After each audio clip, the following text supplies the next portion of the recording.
சென்னை வானகரத்தில் நடைபெறும் அதிமுக பொதுக்குழு கூட்டத்தில் பொதுச் செயலாளர் எடப்பாடி பழனிசாமி பேசி வருகிறார். அந்த காட்சிகளை பார்க்கலாம். கழக அமைப்பு செயலாளர் முன்னாள் அமைச்சர் அறிவிச்சர் திரு சி.வி. சண்முகம் அவர்களே, இந்த நிகழ்ச்சி சீரும் சிறப்போடும் இருப்பதற்கு அடித்தளமாக விளங்கி இந்த பகுதியுடைய மாவட்ட கழக செயலாளர் முன்னாள் அமைச்சர் கழக அமைப்பு செயலாளர் அறிவிச்சர் பா. பெஞ்சமின் அவர்களே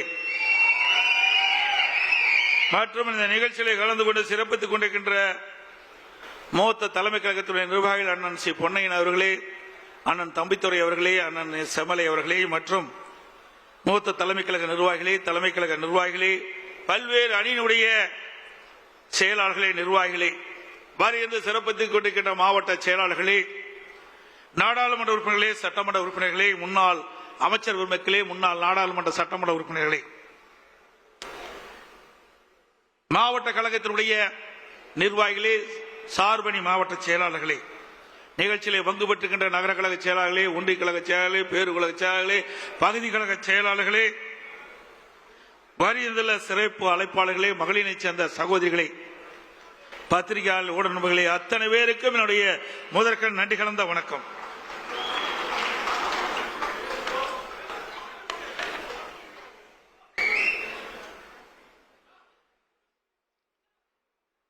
எனக்கு முன்னாலே பேசியவர்களும் அழகாக அற்புதமாக அடுத்த ஆண்டு நடைபெறுகின்ற சட்டமன்ற பொதுத் தேர்தலை குறித்து விளக்கமாக தெளிவாக இங்கே சுருக்கமாக சொன்னாலும் தெளிவாக சொல்லிவிட்டு அமர்ந்திருக்கின்றார்கள்.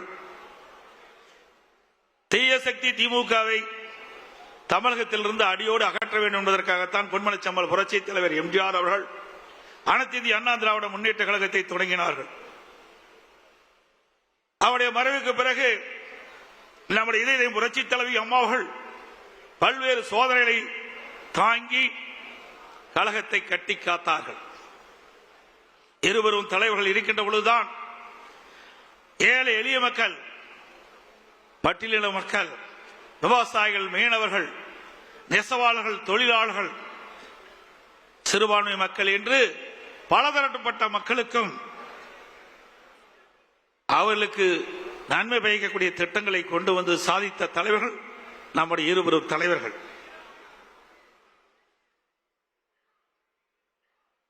அவருடைய ஆட்சி காலத்தில் தான் மகளிர் மற்றும் இளைஞர்களுக்கு கல்வி, அறிவு, வேலை வாய்ப்பு, நல்வாழ்வு போன்ற அற்புதமான திட்டங்கள் கிடைக்கப்பட்டது. அமைதி, வளம், வளர்ச்சி என்ற அம்மாவின் கொள்கையே நமக்கு தாரக மந்திரமாக கொடுத்தவர் இதயம் புரட்சி தலைவி அம்மா அவர்கள். புரட்சி தலைவர், புரட்சி தலைவி அம்மா ஆகிய இருவரும் வகுத்து தந்த மனித நேயம், மக்கள் நலன், சகோதரத்துவம், சமத்துவம் ஆகியவற்றை எக்காலம் பேணி காப்பது நமது உயிர் மூச்சாக கொண்டிருப்பது அனைத்து இந்திய அண்ணா திராவிட முன்னேற்ற கழகம்.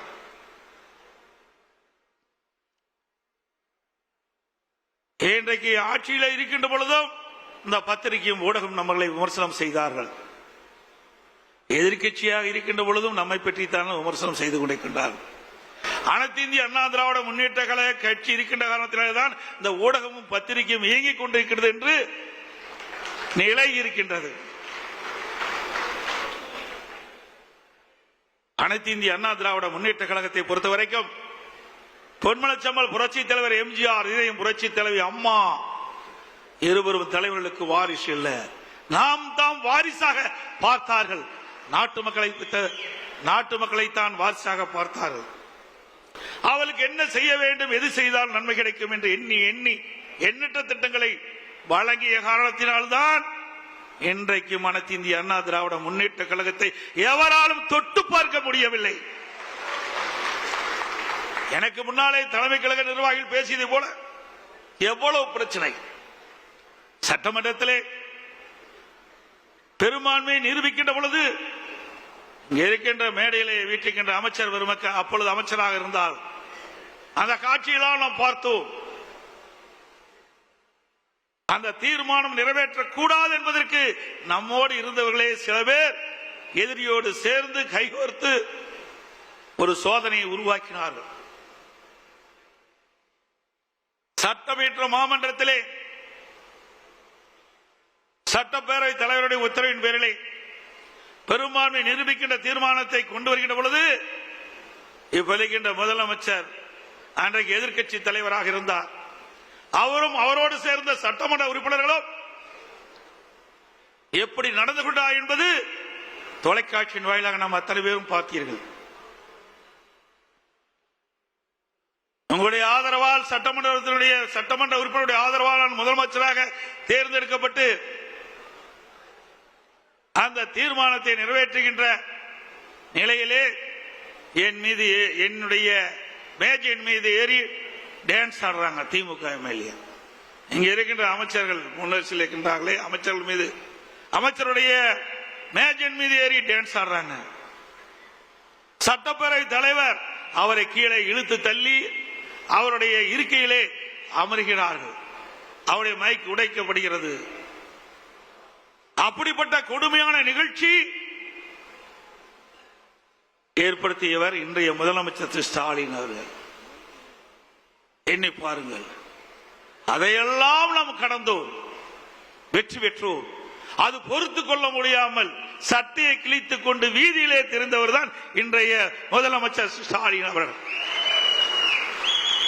ஸ்டாலின் அவர்களே, அன்றைக்கு நீங்கள் சட்டையை கிழித்துக் கொண்டுதான் வெளியே சென்றீர்கள்.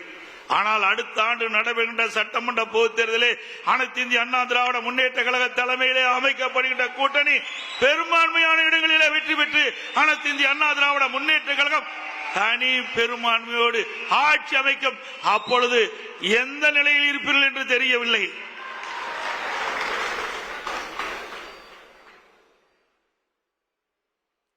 மேலும் அனைத்து இந்திய அண்ணா திராவிட முன்னேற்ற கழகம் ஆட்சியில் அமர்ந்த பிறகு அதை உடைக்க பல்வேறு சதித்திட்டங்கள் தீட்டப்பட்டன. அதை முடக்க பல்வேறு நடவடிக்கைகள் எடுக்கப்பட்டன. பல்வேறு வழக்குகளை தொடர்ந்தார்.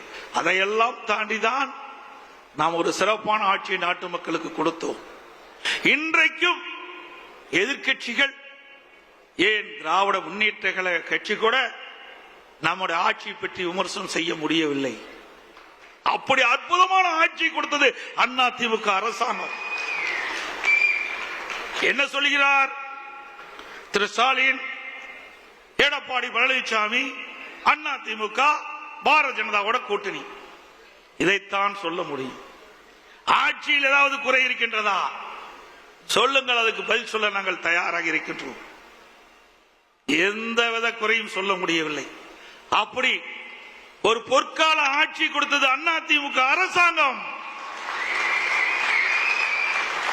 இங்கே வீட்டிருக்கின்றீர்களே, என் முன்னிலை அமர்ந்திருக்கின்றார்களே முன்னாள் அமைச்சர்கள், அவரெல்லாம் என்னோடு சிறப்பான முறையிலே பணியாற்றினார்கள். அதனால் ஒரு நல்ல ஆட்சி நாட்டு மக்களுக்கு கொடுக்கப்பட்டோம், வழங்கினோம். அதே ஆட்சி மீண்டும் தமிழகத்திலே கொண்டு வருவதற்கு நீங்கள் அத்தனை பேரும் முழு ஒத்துழைப்பு நல்க வேண்டும். இந்த செயற்குழு பொதுக்குழு மேடையில வீட்டுகள் அத்தனை பேரும் நினைத்தால் நிச்சயம் அது நிறைவேறும். இங்கே வந்திருக்கின்ற தலைமை கழக நிர்வாகிகள், மாவட்ட செயலாளர்கள், ஒன்றிய செயலாளர், நகர செயலாளர், பேருக்குழு பகுதி செயலாளர், பொதுக்குழு உறுப்பினர்கள் அத்தனை பேரும் பல்வேறு தேர்தல்களை களம் கண்டவர்கள். நாடாளுமன்ற தேர்தலாலும் சரி, சட்டமன்ற தேர்தலாலும் சரி, உள்ளாட்சி தேர்தலாலும் சரி, அல்லது கூட்டுறவு சங்க தேர்தலாலும் சரி, அவ்வப்போது நடைபெறுகின்ற இடைத்தேர்தலாலும் சரி, அத்தனை தேர்தலிலும் களப்பணி ஆற்றி கழக நிறுத்தப்படுகின்ற வேட்பாளருக்கு வெற்றி பெற்ற நபர்கள் நீங்கள் அத்தனை பேர். அனுபவம் வாய்ந்தவர்கள், திறமையானவர்கள், எப்படி வாக்கு சேகரிக்க வேண்டும் என்று அரசியல் பாடம் கற்றவர்கள். ஆகவே அத்தனையும் உங்கள் மனதில் இருக்கின்ற, உங்களுடைய அனுபவத்தில் இருக்கின்ற அதை இந்த தேர்தலில் பயன்படுத்துங்கள். நிச்சயமாக 100% வெற்றி பெறுவோம். மீண்டும் அதிமுக ஆட்சி தமிழகத்திலே மலரும். இது எந்த கொம்பனாலும் தடுக்க முடியாது. மரியாதைக்குரிய சகோதரர் சி.வி. சண்முகம் குறிப்பிட்டார், நாமும் தேர்தல் வகுப்பாளை வைத்திருக்கிறோம். நம்முடைய கணக்கு நமக்கு தெரியும். அடுத்த ஆண்டு நடைபெற்ற சட்டமன்ற பொதுத் தேர்தலில் அனைத்து இந்திய அண்ணா திராவிட முன்னேற்ற கழகம் கூட்டணி 210 இடங்களிலே வெல்லும்.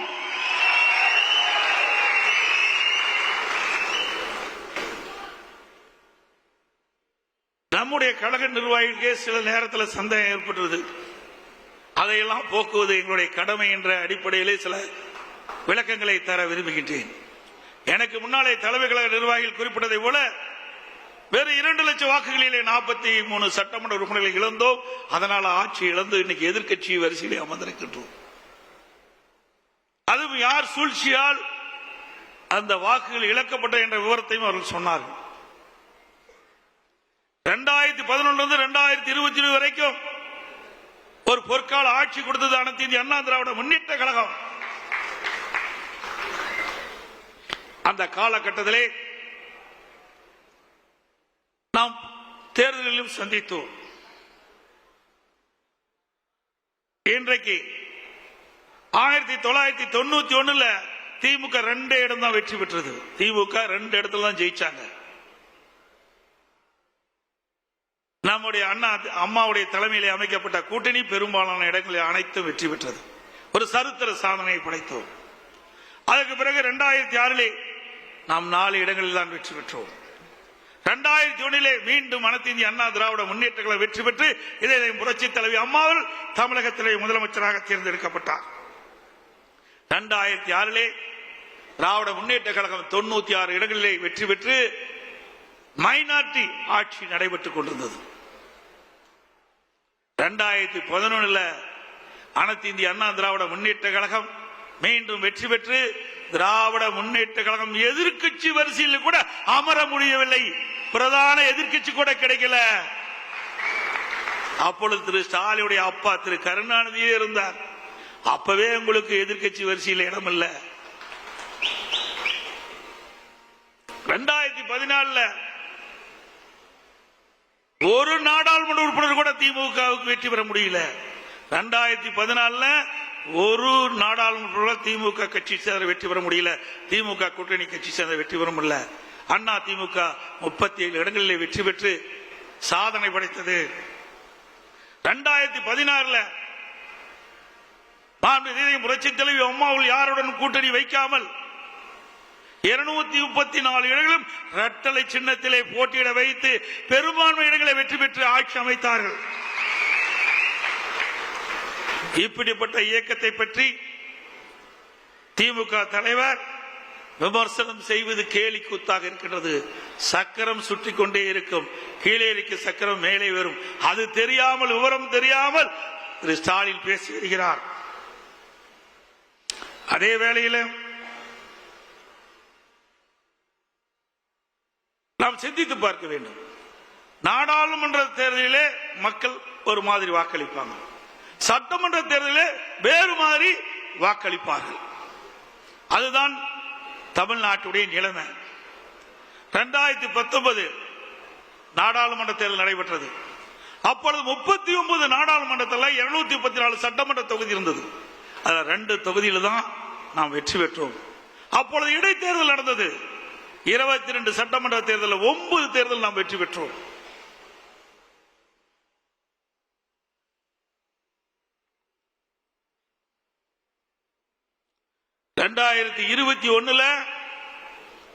அனைத்து இந்திய அண்ணா திராவிட முன்னேற்ற கழக தலைமையில் அமைக்கப்பட்ட கூட்டணி 75 இடங்களில் நாம் வெற்றி பெற்றோம். 2019 நாடாளுமன்ற தேர்தலில் 2 இடங்கள் வெற்றி பெற்ற அண்ணா திமுக கூட்டணி ஒரு இடத்துல தான் எம்பியில் நாம் வெற்றி பெற்றோம் 2019. ஆனா எம்எல்ஏ தொகுதி வரும்போது 2 இடத்துல வெற்றி பெற்றோம். அதே 2021 75 இடங்களில் வெற்றி பெற்றோம். அதே போல 2019 நாடாளுமன்ற தேர்தல் அப்ப திராவிட முன்னேற்ற கழகத்தை சேர்ந்தவர்கள் அந்த சட்டமன்ற இடைத்தேர்தலில் போட்டியிட்டாங்க. அண்ணா திமுக எதிர்த்து அண்ணா திமுக 2 தான் 22 சட்டமன்ற இடைத்தேர்தல் நாம் போட்டியிட்டோம். அதுல 9 எம்எல்ஏ நாம ஜெயிச்சோம். அப்ப நிலக்கோட்டை சட்டமன்ற தொகுதி நாடாளுமன்றத்தில் திமுக சுமார் 39,000 வாக்குகளை வெற்றி பெறாங்க. அதே நிலக்கோட்டை சட்டமன்ற தொகுதியில் அண்ணா திமுக 25,000 வாக்குகளை வெற்றி பெற்றோம். ஒரே நேரத்தில் தேர்தல் நடைபெறுகிறது. நாடாளுமன்றத்தில் திமுக போட்டியிடுறது, சட்டமன்றத்திலையும் திமுக போட்டியிடுது. ஆனால் நாடாளுமன்றத்தில் அதிக வாக்கு வாங்குறாங்க, சட்டமன்றத்தில் அண்ணா திமுக அதிகமா வாக்குது. இப்படி 9 சட்டமன்ற இடைத்தேர்தலிலும் அண்ணா திமுக வீழ்த்தியது. அந்த 9 சட்டமன்ற தொகுதியிலும் நாடாளுமன்ற தொகுதியை பொறுத்த வரைக்கும் அவர்கள் அதிகமாக வாங்கினாங்க. இதுதான் நிலைமை. அது மட்டுமல்ல, 2024 சட்டமன்ற நாடாளுமன்ற தேர்தல் நடைபெற்றது. அதுல 39 தொகுதி திமுக தான் வெற்றி பெற்றாங்க. அந்த 234 சட்டமன்ற தொகுதியில அண்ணா திமுக கூட்டணி அந்த எம்எல்ஏ தொகுதி 234 சட்டமன்ற தொகுதி 39 நாடாளுமன்றத்தில் வருது. 10 இடங்கள் நாம் வெற்றி பெற்றோம். இன்றைக்கு பாரதிய ஜனதா அண்ணா திமுக கூட்டணி அமைச்சிருக்குது. 2024 நாடாளுமன்ற தேர்தலில் அண்ணா திமுக கூட்டணி வாங்கின வாக்கு, திமுக பாரதிய ஜனதா கூட்டணி வாங்கின வாக்கு ரெண்டையும் சேர்த்துனா 41.33%. அண்ணா திமுக வாங்கின வாக்கு நாடாளுமன்றத்தில் 23.5%. பாரதிய ஜனதா நாடாளுமன்றத்தில் வாங்கின வாக்கு இரண்டையும் சேர்த்தா 41.33%. அப்போ அந்த 234 சட்டமன்ற தொகுதி 39 நாடாளுமன்றத்தில் இருக்குது. இதுல அந்த 41.33% வாக்குல பார்த்தா 84 சட்டமன்ற தொகுதி வெற்றி பெறுகிற வாய்ப்பு இருக்குது. அதிகமா வாங்கியிருக்கிறோம். 84 சட்டமன்ற தொகுதியில அதிகமான வாக்குகளை பெற்றுக்கிறோம். 15 சட்டமன்ற தொகுதியில 1% வாக்கு தான் குறைவு. 18 சட்டமன்ற தொகுதியில 1-2% வாக்கு தான் குறைவுபட்டிருக்குது.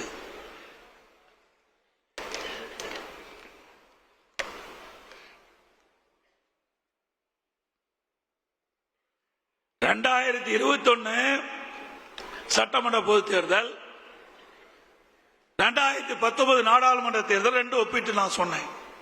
2019 நாடாளுமன்ற தேர்தலில் அந்த நாடாளுமன்ற தேர்தல் 2 இடங்கள் தான் எம்எல்ஏ தொகுதியில் வெற்றி பெற்றோம். 21 75 தொகுதி வெற்றி பெற்றோம். இப்போ அண்ணா திமுக பாரதிய ஜனதா கூட்டணி அமைச்ச பிறகு 84 இடங்களை வெற்றி பெற்றிருக்கிறோம். அப்போ 19 2 இடங்கள் வெற்றி பெற்ற போது 84 என்று சொன்னால் 75 என்று சொன்னால் இப்பொழுது 84 என்றால் அடுத்த ஆண்டு நடைபெற்ற சட்டமன்ற பொதுத் தேர்தலில் 210 இடங்களில் அண்ணா திமுக தலைமையில் அமைக்கக்கூடிய கூட்டணி வெல்லும்.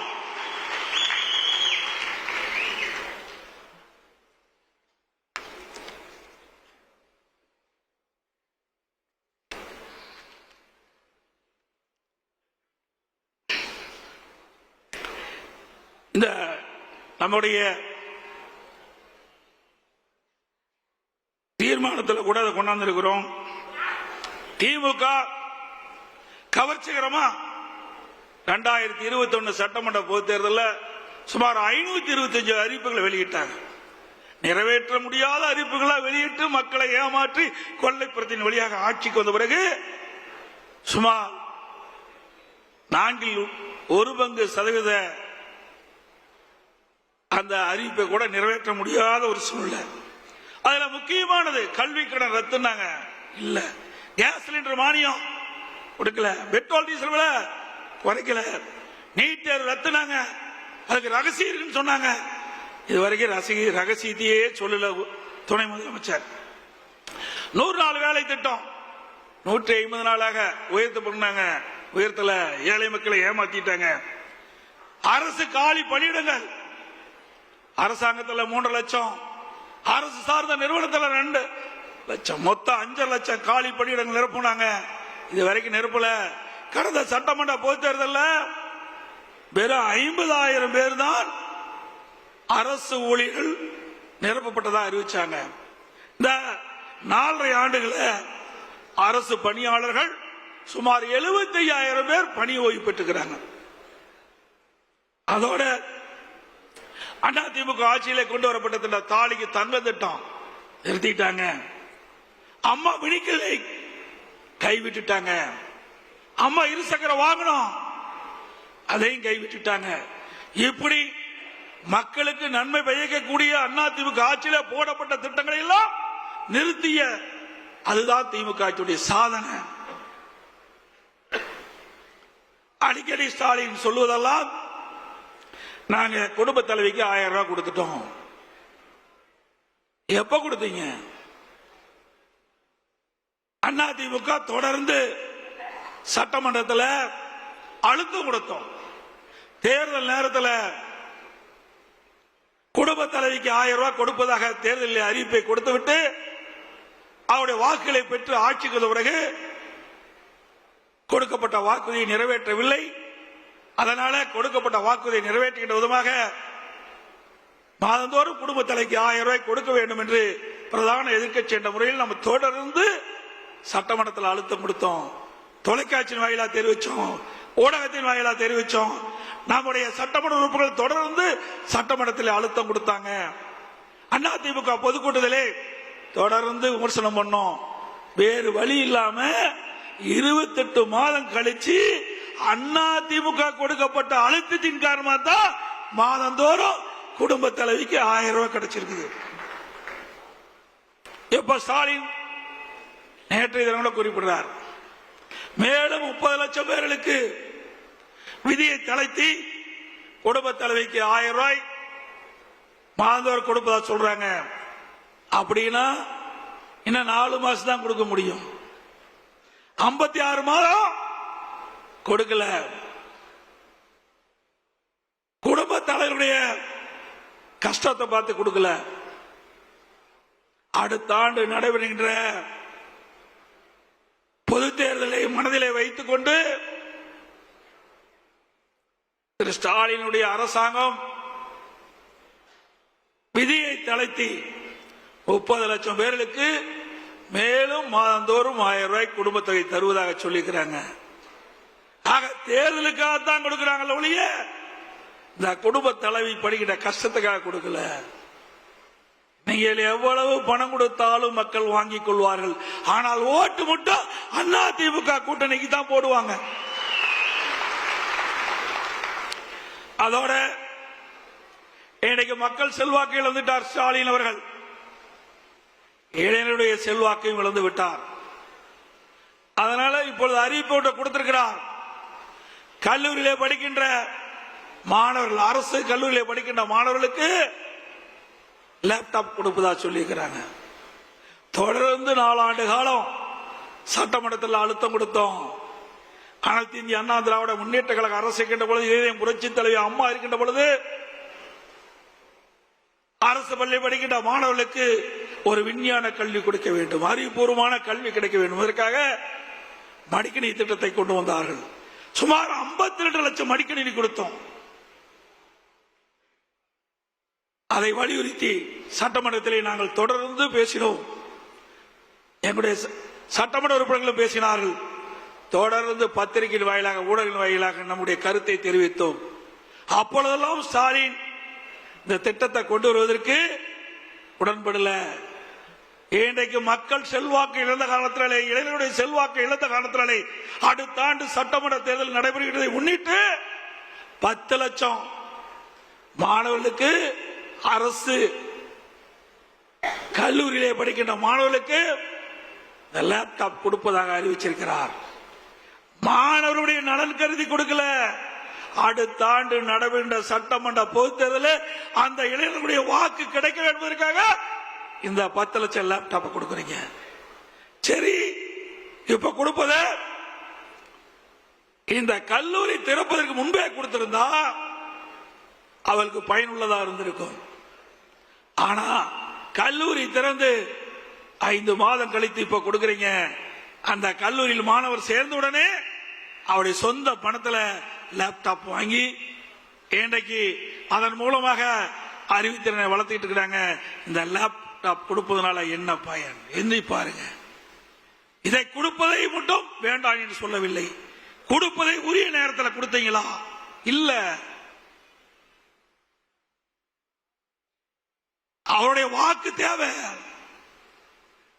அடுத்த ஆண்டு நடைபெறுகின்ற தேர்தல் திமுகவுக்கு பயம் வந்து விட்டது, தோல்வி அடைந்து விடுவோம் என்று பயம் வந்து விட்டது. அதனால அவசரமாக இன்றைக்கு அரசு கல்வியிலே படிக்கின்ற மாணவர்களுக்கு லேப்டாப் கொடுப்பதாக அறிவிச்சிருக்கிறாங்க.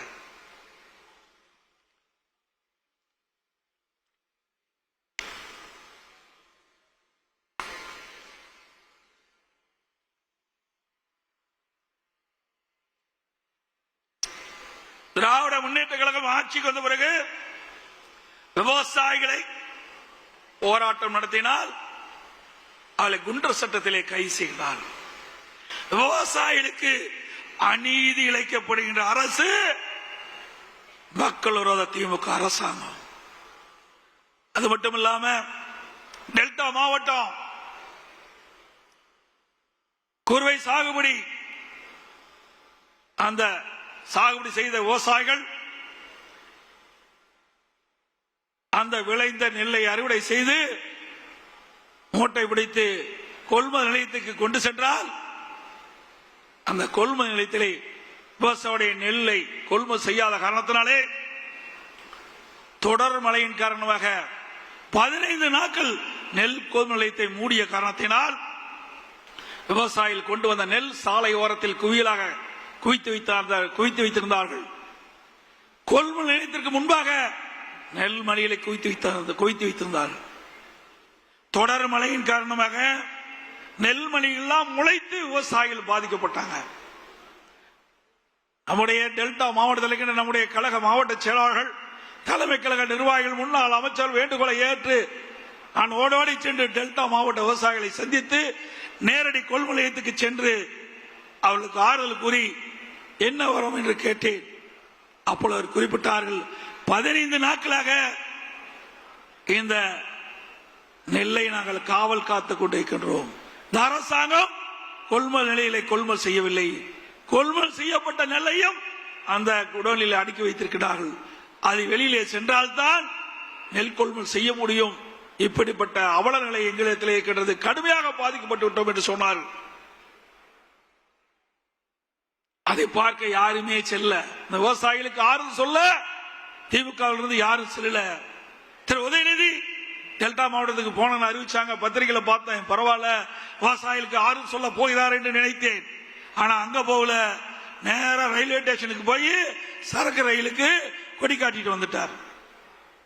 ஏற்கனவே அந்த கொள்முதல் செய்யப்பட்ட அந்த நெல் மூட்டைகள் எல்லாம் அதுக்கு முன்பு 20 நாட்கள் ட்ரெயின்ல போயிட்டு இருக்குது, சரக்கு ரயில்ல போயிட்டு இருக்குது. ஏன்னா விவசாயிகளை பார்ப்பதற்கு அச்சம். அங்கே போனா கேரோ பண்ணிட்டு என்ன பண்றது அப்படின்ற பயத்துல அப்படியே திரும்பி போயிட்டாரு துணை முதலமைச்சர் ஸ்டாலின் அவர்கள், துணை முதலமைச்சர் திரு உதயநிதி அவர்கள்.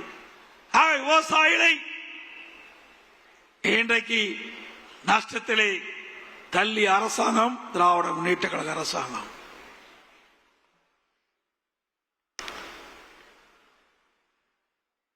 அதே போல திராவிட முன்னேற்ற கழகம் ஆட்சிக்கு வந்த பிறகு விலைவாசி வெண்ணை முட்டுகின்ற அளவுக்கு உயர்ந்து போச்சு. ஏழை மக்கள் வாங்கிட்ட சக்தி இழந்து விட்டார்கள். அரிசி விலை உயர்வு, பருப்பு விலை உயர்வு, எண்ணெய் விலை உயர்வு.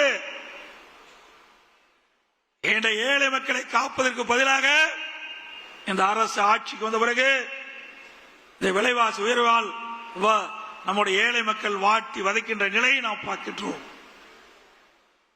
அதோடு கட்டுமான பொருட்கள் விலை கேட்க வேண்டிய அவசியமே இல்லை, அந்த அளவுக்கு உயர்ந்து போச்சு. ஜல்லி விலை உயர்வு, கம்பி விலை உயர்வு, சிமெண்ட் விலை உயர்வு, செங்கல் உயர்வு, மர விலை உயர்வு. இப்படி அவல ஆட்சி இன்றைக்கு நடந்து கொண்டிருக்கிறது தமிழகத்திலே. அதோடு மின் கட்டணம் சுமார் 52% உயர்த்தினாங்க. ஆண்டுக்கு 5% உயர்த்தப்பட்டு விட்டது. ஸ்டாலின் ஒரு காலகட்டத்தில் குறிப்பிட்டார், மின்சாரத்தை தொட்டாத்தான் ஷாக் அடிக்கும், மின் கட்டணத்தை கேட்டாலே ஷாக் அடிக்கும் என்று சொன்ன திரு ஸ்டாலின் அவர்கள் குறைந்ததான் நம்ம அம்மா இருக்கும் போது குறைவாத்தான் நாம் மின் கட்டணத்தை நம்ம உயர்த்தணும். ஆனா திமுக ஆட்சி போல 52% உயர்த்தல, நிலை கட்டணத்தில் உயர்த்தல, ஆண்டுக்கு 5% மின் கட்டணத்தில் உயர்த்தல. இப்பொழுது என்ன நிலைமை? மின்சாரத்தை தொட்டாத்தா ஷாக் அடிக்கும், கரண்ட் பில்ல கேட்டாலே ஷாக் அடிக்குது. அப்படிப்பட்ட நிலைமை.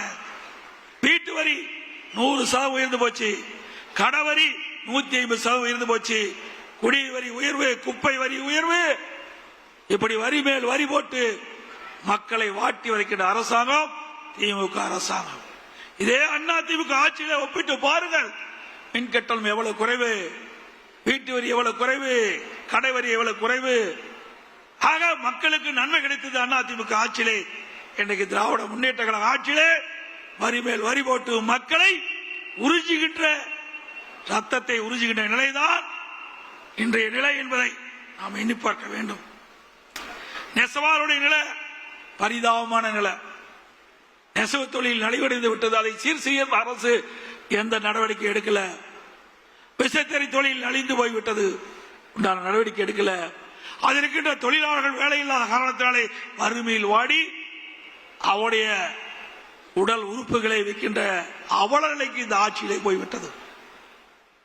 இன்றைக்கு இந்தியாவிலே எத்தனையோ மாநிலம் இருக்குது.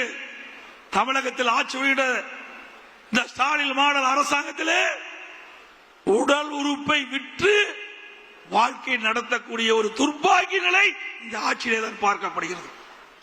ஒரு திமுக சட்டமன்ற உறுப்பினர் அவருடைய மருத்துவமனையிலே இந்த வறுமையில் வாடுகின்ற தொழிலாளிகளுடைய உடல் உறுப்பு கிட்னியை முறைகேடாக பெற்று அந்த முறைகேடு விசாரித்தது இதே திராவிட முன்னேற்ற கழக ஆட்சி. அவர் மீது இது எந்த நடவடிக்கை எடுக்கல. ஆனா அதிமுக ஆட்சிக்கு வந்த பிறகு இந்த கிட்னி முறைகேட்டில் ஈடுபட்டவர்கள் மீது சட்டப்பூர்வமாக நடவடிக்கை எடுக்கப்படும். இந்த ஆட்சியில் உடல் உறுப்பை கூட விட்டு வைக்கல. அப்படி மோசமான ஆட்சி இன்றைக்கு தமிழகத்திலே நடைபெற்றுக் கொண்டிருக்கின்றது.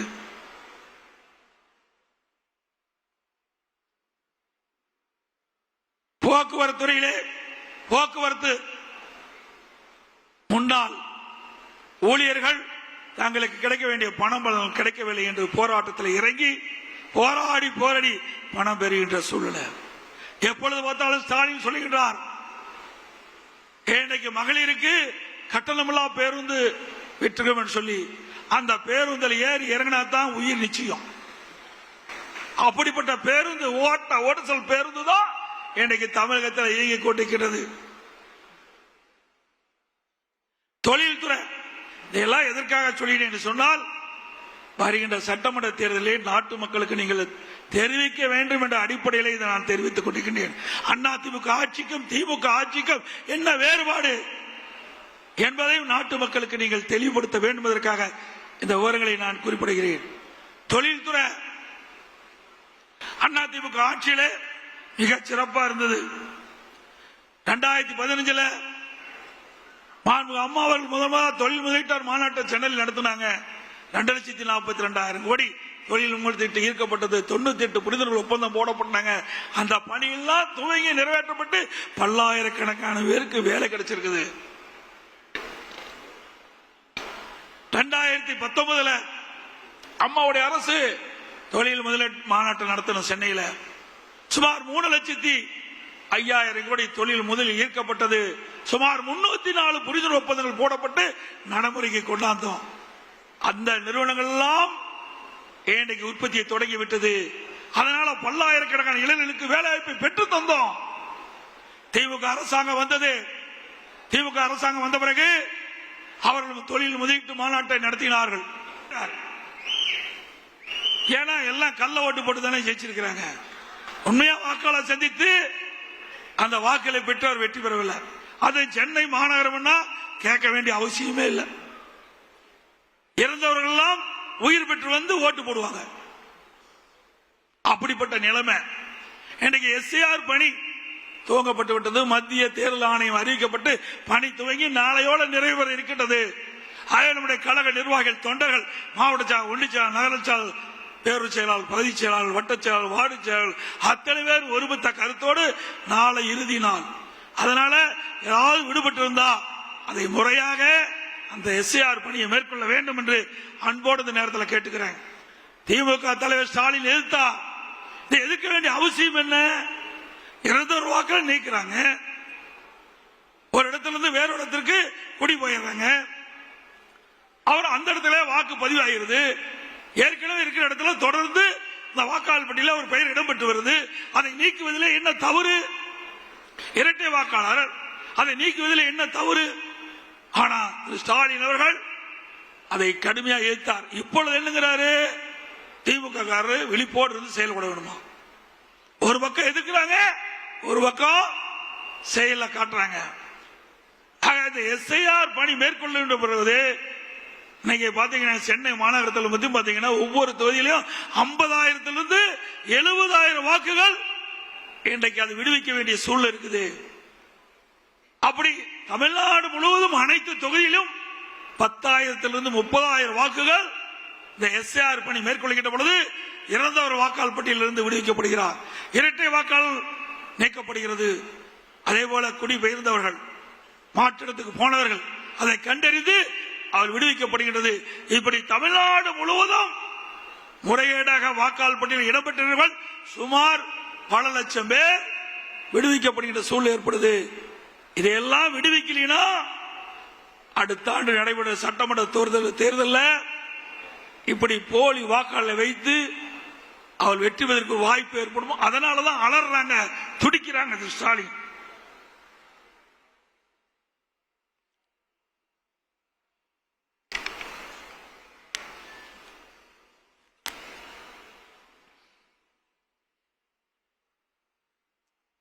எப்பொழுது பார்த்தாலும் ஸ்டாலின் சொல்லிக்கொண்டே இருப்பது அதிமுக பாரதிய ஜனதாவுடைய அடிமை. அதிமுக எப்பொழுதும் யாருக்கும் அடிமை இல்லை என்பதை பல முறை சுட்டிக்காட்டிவிட்டோம்.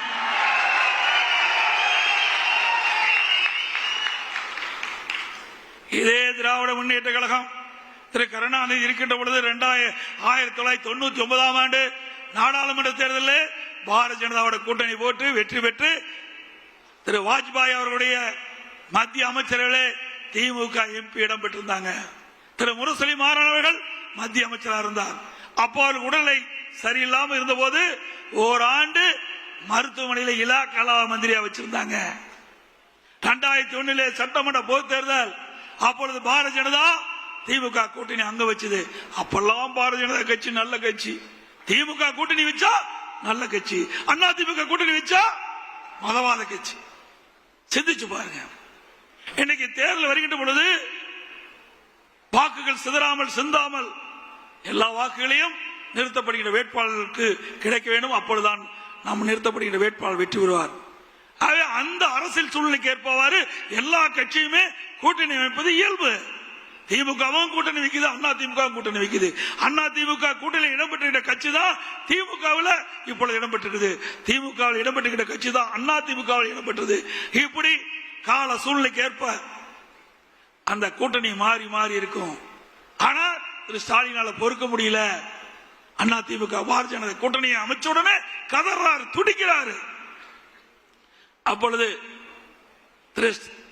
1999 2001 கூட்டணி வச்ச போது திரு கருணாநிதி குறிப்பிடுறார். 23/6/1999 முரசொலியில் 6ஆம் பக்கம், அதாவது பாரதிய ஜனதா திமுக கூட்டணி அமைச்ச பிறகு அப்ப முரசொலியில 6ஆம் பக்கத்தில் 23/6/1999 வருது. சிறுபான்மை மக்களிடம் பாஜக பற்றி ஒரு சந்தேகத்தை ஒரு சிலர் உருவாக்கி வைத்திருக்கின்றார்கள் என்பது உண்மைதான். பொய்யான பிரச்சாரம் செய்கிறார்கள். அதற்கு ஈடு கொடுத்து விட்டு அதை முறியடிக்க வேண்டிய பொறுப்பு இளைஞர்களாகிய உங்களுக்கு இருக்குன்னு சொல்றார். யாரு? கருணாநிதி சொல்றார்.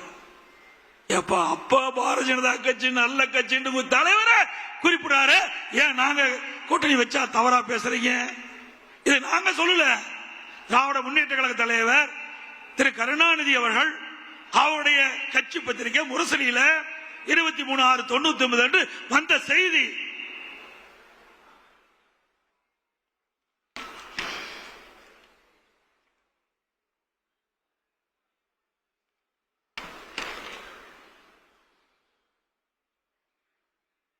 அதே போல எப்பொழுது பார்த்தாலும் அடிமை என்று சொல்லுகிறேன். நீங்க தாங்க அடிமை. 2011 மத்தியிலே காங்கிரஸ் ஆட்சி. அப்பொழுது அந்த காலகட்டத்தில் சட்டமன்ற தேர்தல் வர இருக்கிறது.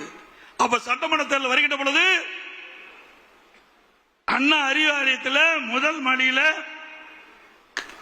கலைஞர் தொலைக்காட்சியில் முறைகேடு தான் சிபிஐ ரெய்டு நடந்தது.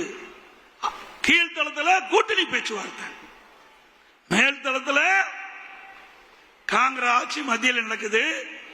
அங்க சிபிஐ ரெய்டு, கீழ்த்தளத்தில் கூட்டணி பேச்சுவார்த்தை. இப்படி மிரட்டி பணிய வைத்து அடிமையாக இருந்தது திமுக. அண்ணா திமுக அப்படி அல்ல.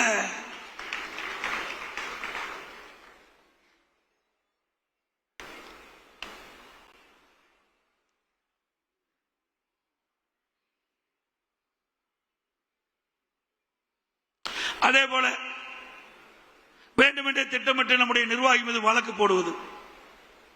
சிந்திச்சு பாருங்க.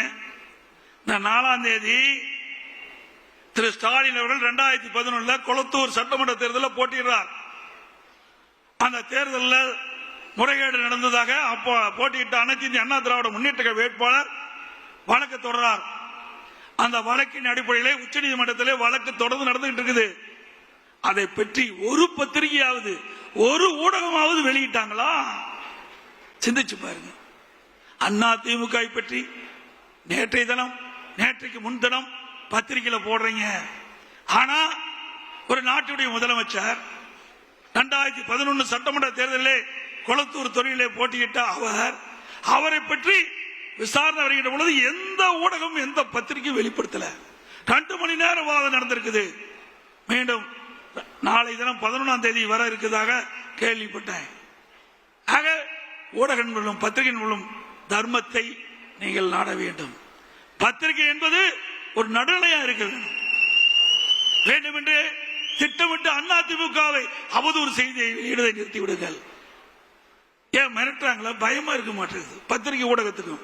ஏன்னா திரு சவுக்கு சங்கர் வீட்டில் மலத்தையும் அங்க இருக்கிற சாக்கடை தண்ணி ஊத்திட்டாங்களே, அது போல இந்த ஊடக நிறுவனத்தினுடைய பொறுப்பாளர்கள் மீதும் பத்திரிகை நடத்துகின்ற உரிமையாளர்கள் வீட்டிலையும் ஏதாவது மலத்தையும் ஏதாவது சாக்கடை தண்ணி ஊத்திடுவான்னு பயமோ என்னமோ. 4ஆம் தேதி உச்ச நீதிமன்றத்தில் வழக்கு நடக்குது. அந்த வழக்கை பற்றி எந்த ஊடகமாவது எந்த பத்திரிகையாவது செய்தி வெளியிட்டீங்களா? சிந்திச்சு பாருங்க. எங்கள் மீது எவ்வளவு வழக்கு போட்டீங்க, உங்கள மீது வழக்கு வந்து விட்டதல்ல. சந்திங்க.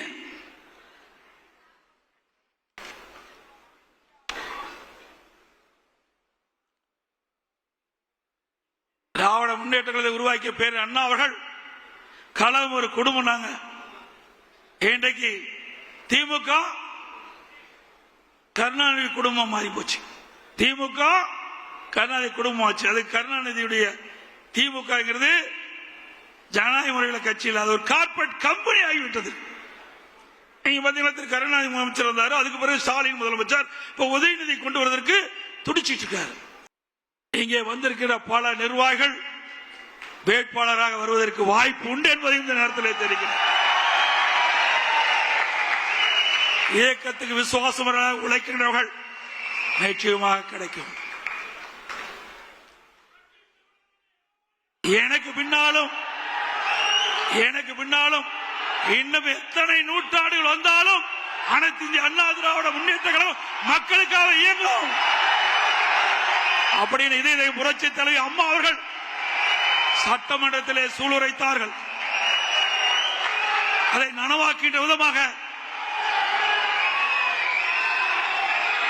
ஒவ்வொருவரும் தேனீக்களை போல எறும்பை போல சுறுசுறுப்பாக பணியாற்றி நமக்கு விழக்கூடிய வாக்குகள் சிந்தாமல் சிதறாமல் தேர்தல் நேரத்திலே அவளை அழைத்து வந்து பதிய வைத்து தலைமை கழகம் அறிவிக்கப்படுகிற வேட்பாளர்களின் கூட்டணி கட்சியைச் சேர்ந்த வேட்பாளர் வெற்றி பெற செய்ய வேண்டும் என்று இருகர கூப்பிகளை வேண்டி கேட்டுக் கொள்கிறேன்.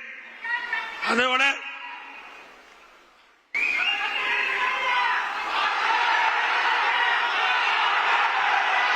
அதே போல மாண்புமிகு புரட்சி தலைவி அம்மா இருக்கின்ற பொழுது இன்றைக்கு ஏழை எளிய மக்களுக்கு தை பிறந்தால் வழி பிறக்கும். தை பண்டிகையின் போது அவர்களுக்கு பொங்கல் தொகுப்பு கொடுக்கப்படும் என்று அறிவிப்பை கொடுத்து அந்த தை பொங்கல் என்று ஏழை வீட்டிலையும் தை பொங்கல் பொங்குகின்ற ஒரு சூழ்நிலையை உருவாக்கி தந்தவர் நம்முடைய புரட்சி தலைவி அம்மா.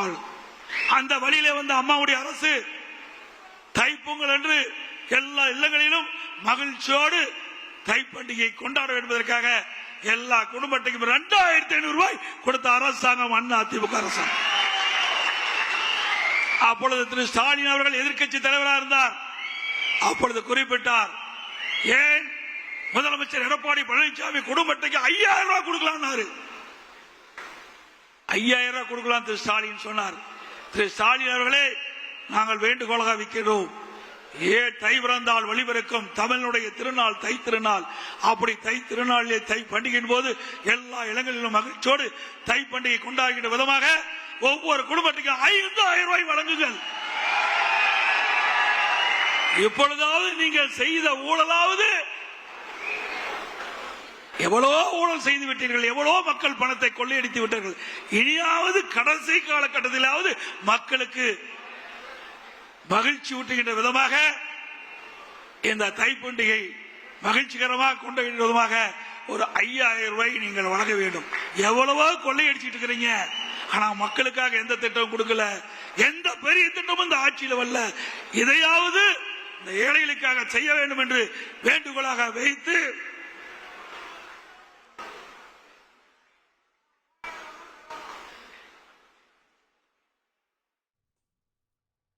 அதிமுக பொதுக்குழு மிக முக்கியமான ஒரு நேரத்தில் நடக்கிறது. தேர்தலுக்கு சில மாதங்களே இருக்கக்கூடிய நேரத்தில் தேர்தலில் என்ன முடிவு எடுப்பது அப்படின்றத பற்றி ஏற்கனவே அமைக்கப்பட்ட கூட்டணிக்கு ஒப்புதல் வாங்குவது, புதிய கூட்டணியை அமைப்பதற்கான முழு அதிகாரத்தையும் வழங்குவது அப்படின்றது தொடங்கி பல விஷயங்கள் இந்த பொதுக்குழுவில் பேசப்பட்டது. குறிப்பாக இபிஎஸ் அவர்களுடைய பேச்சு, நம்முடைய கட்சியினருக்கே சில சந்தேகம் குழப்பம் இருக்கிறது, நம்ம வெற்றி பெறுவோமா அப்படின்னு என்று பேசினார்.